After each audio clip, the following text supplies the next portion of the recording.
Welcome to Property Mama Adventures in Real Estate, episode 31. Here each week I share my property adventures in the world of real estate spanning almost 3 decades. If we've not met before, my name is Wendy Chamberlain and I'm a buyer's agent, buyer's advocate here in Melbourne, Australia. And we also always see lots of shenanigans and goings on in the real estate industry because at the end of the day we are dealing with humans, and buying and selling real estate can be an emotional process.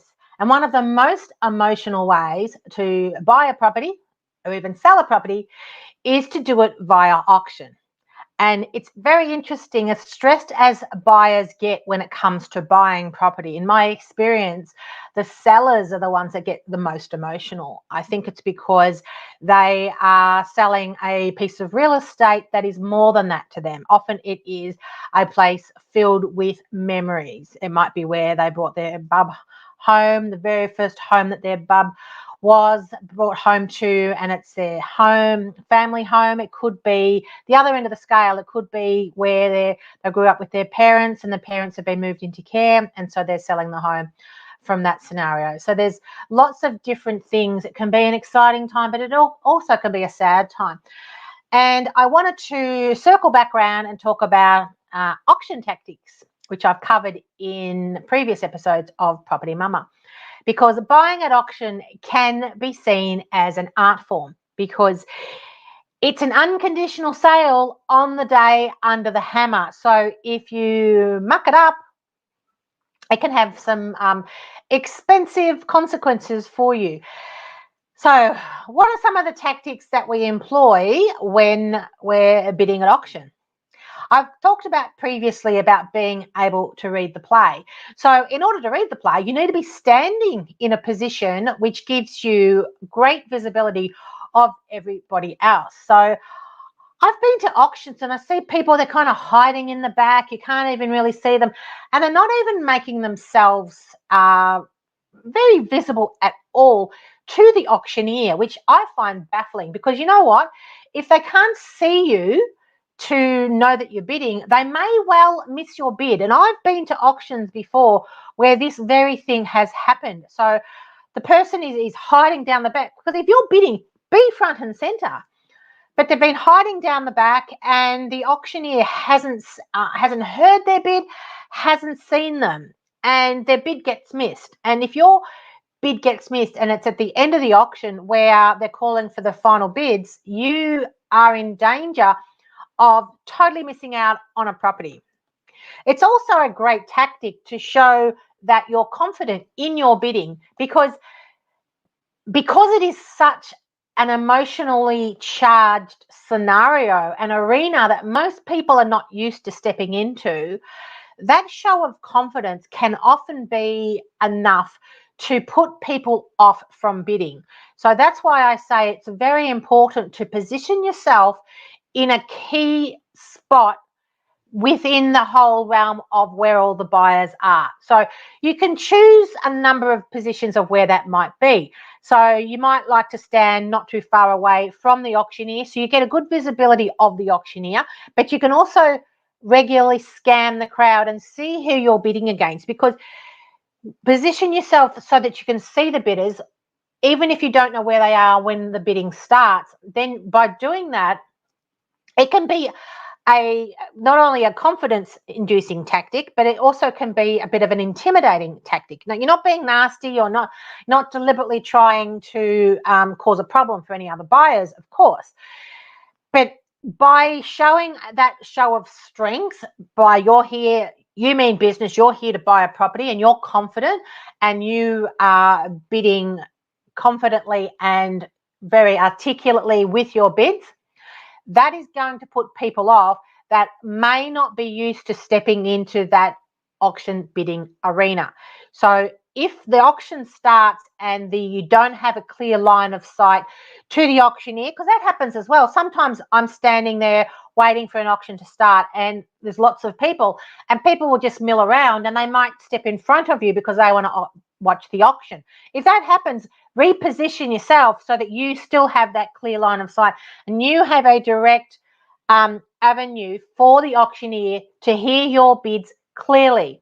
Also, just be scanning the crowd, and then when other people start to bid, position yourself so you can see where the other bidders are. So on that confidence and being able to bid with confidence, make sure that the bids are very clear.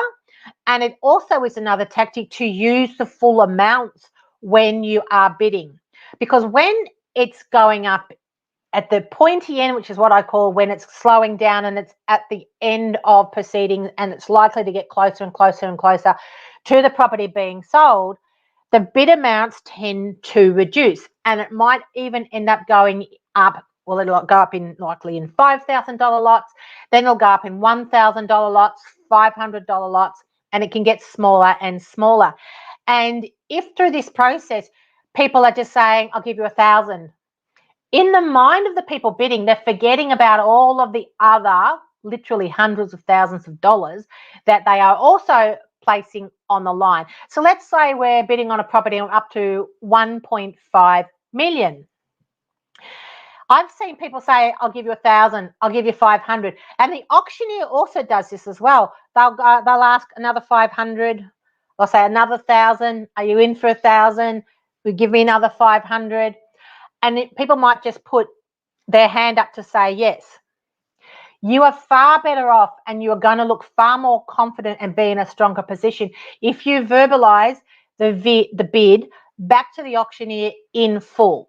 So let's say we're at that $1.5 million mark, and it's going to be 1,500,000, 1,501,000. Don't just go with what the auctioneer is saying, say, give me another 500, give me 1,000, and nod your head and say yes.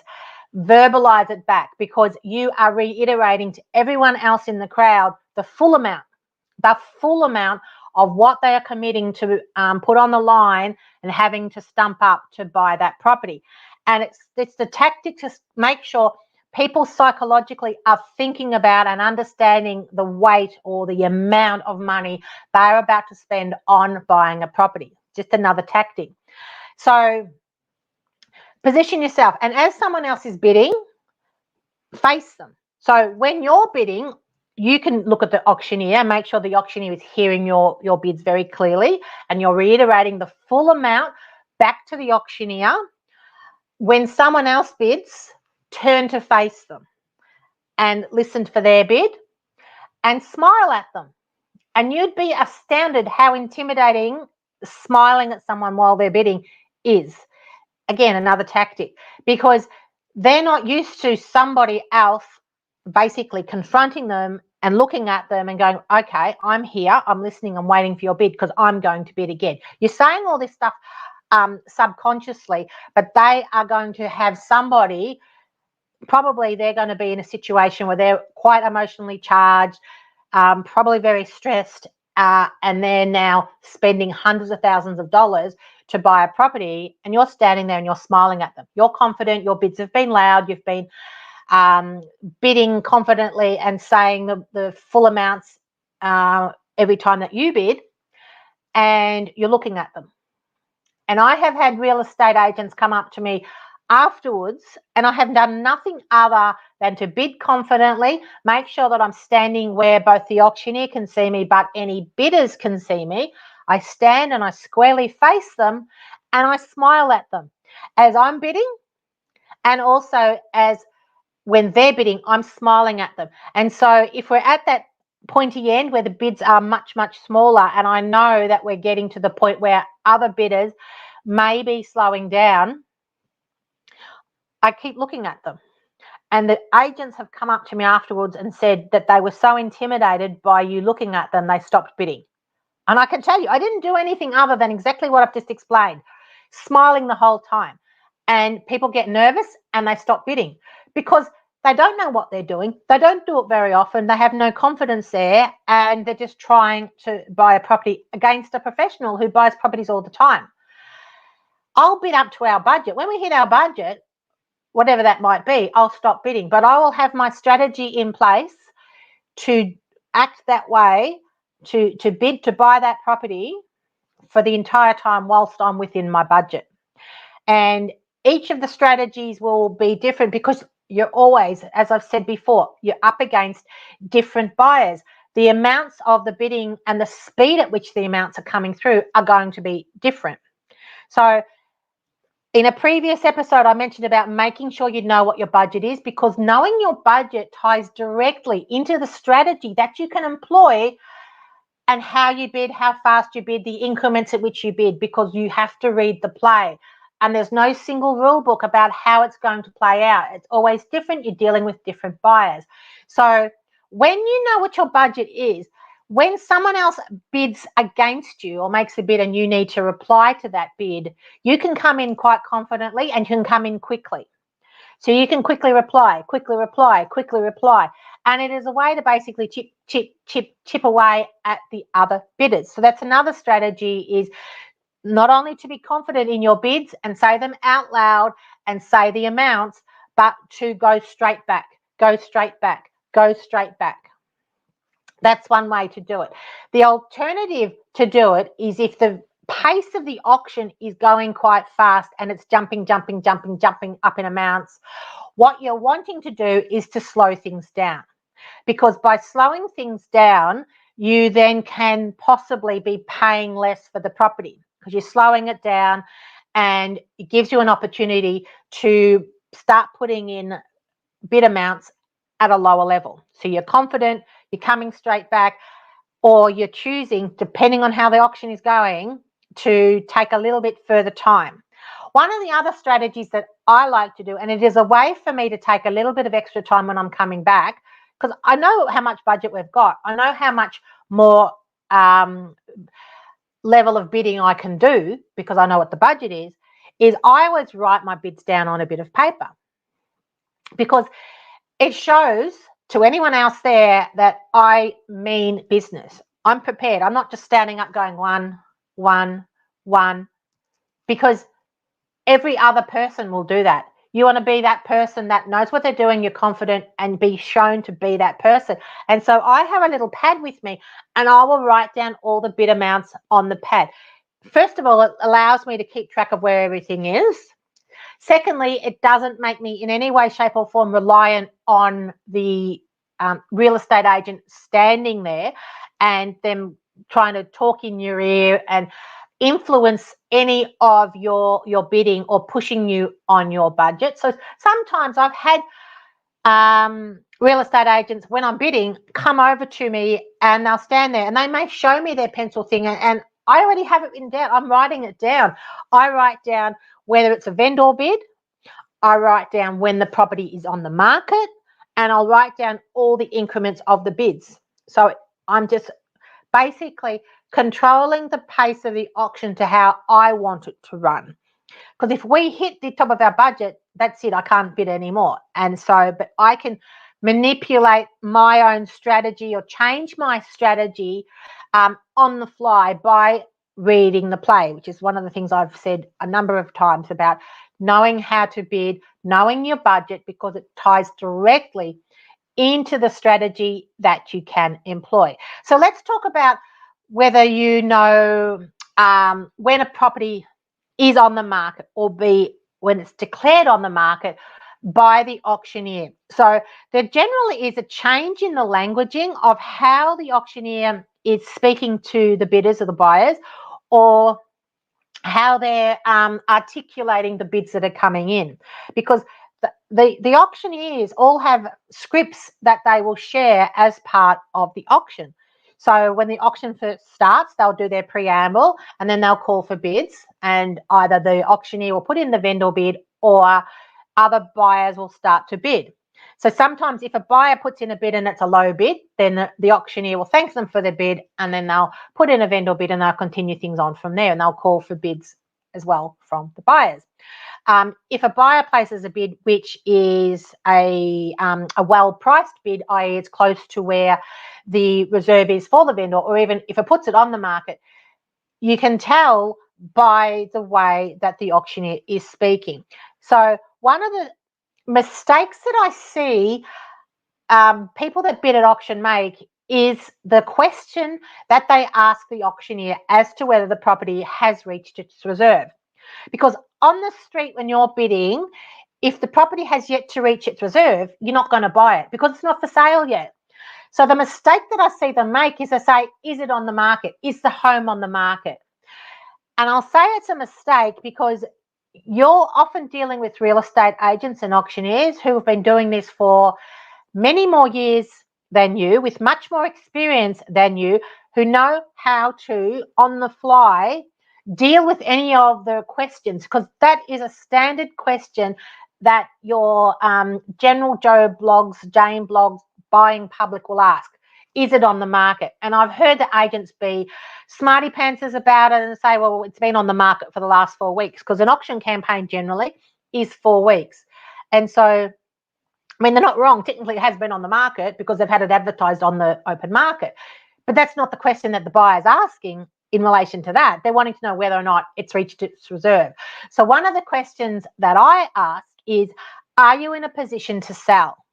So you ask the auctioneer, are you in a position to sell it? Because that's not asking if it's on the market. It's basically asking, can you sell the home? Because have we reached the reserve? And that can elicit a number of different responses depending on whether it is or isn't. So if the property is on the market, they'll say, yes, we're playing for keeps, the property is on the market, and then you know then that current bid, or the bid that was placed most recently, is the one that has put the property on the market. So there's no other bidding. That person is going to be the home buyer. But if you haven't bid yet, or you want to start bidding, you can do so at that point, knowing the property is now on the market. Or another thing that often happens is that the real estate agent will say, just one moment, I'll go and consult with our vendor, and they'll pause the auction and they'll go inside.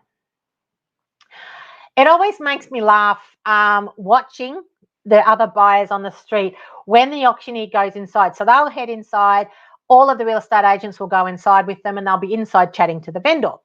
And the absolute body language of everybody on the street visibly, I'm talking visibly, relaxes. They all start looking around, and because they'll have been standing there like trees like this with their arms crossed and clearly, you know, here to do business, it's serious stuff, blah, blah, blah, bidding very seriously. And then the auctioneer walks, and, you know, they were like having a chat and everything. And as soon as they all start walking out, it all starts again. It's really quite hilarious to watch. And so the auctioneer will come back out, and if the property is on the market, they will let you know. They will often look for the most recent person that has made a bid, and they'll say, just confirming your bid, and have the person reiterate back to them that they have indeed made that bid. And then they'll often confirm whether or not the property is on the market. So if it's not on the market, they'll say, we're nearly there, we're not there yet, whatever type of languaging they will use, and then they'll invite further bidding.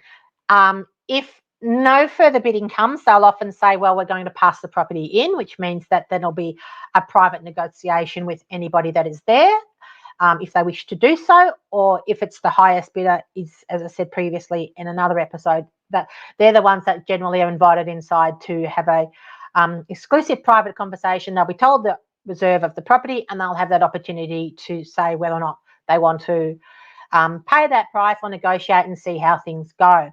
So the flurry of an auction, or things, the business end, often gets started once an auctioneer confirms that a property is on the market. Now, be aware and be warned that they don't always take that break. So a lot of times an auction kind of gets broken up in the middle or paused whilst the auctioneer goes inside to speak to the vendor. And if you're going along to an auction expecting there to be like a halftime break, it may not happen, because just as I'm saying to you, you need to read the play of an auctioneer will also read the play of an auction. And if it is progressing positively in their eyes, and if people are making bids and it's moving at a speed and they've actually hit the reserve, because that happens as well. People can make bids, that can be active competitive bidding, and a property can hit its reserve pretty quickly, and they'll just keep going through. So don't sit there and think that you're just going to wait for them to have a break and come back and then you'll get involved in the auction. They don't always do that. They don't always have that break. So If you're there to buy the property and you've got the budget to buy the property, you have to put your hand up. You've got to get involved. And I hear time and time again where the auctioneer has been auctioning the property, there's active bidding, they've clearly stated that the property is on the market, they have clearly stated that it is going to be sold, and for whatever wild reason, the buyers don't believe them and they won't bid. And then the property gets sold down to somebody else because it is a sale under the hammer. It's an unconditional sale. It's going to be sold to the person that has put the highest bid in, and they're going to buy it. And they have people running up to them afterwards to say, oh, did the property sell? Because I was going to bid. Well, you were there. You had the opportunity. I don't know what goes on in people's mind. So if that's you, if you think that you might not know what's going on or not have the confidence to bid, please reach out to us, because this is what we do. We bid for our clients and we buy houses for our clients, because we do this all the time and we have done it for many, many years and we know what we're doing.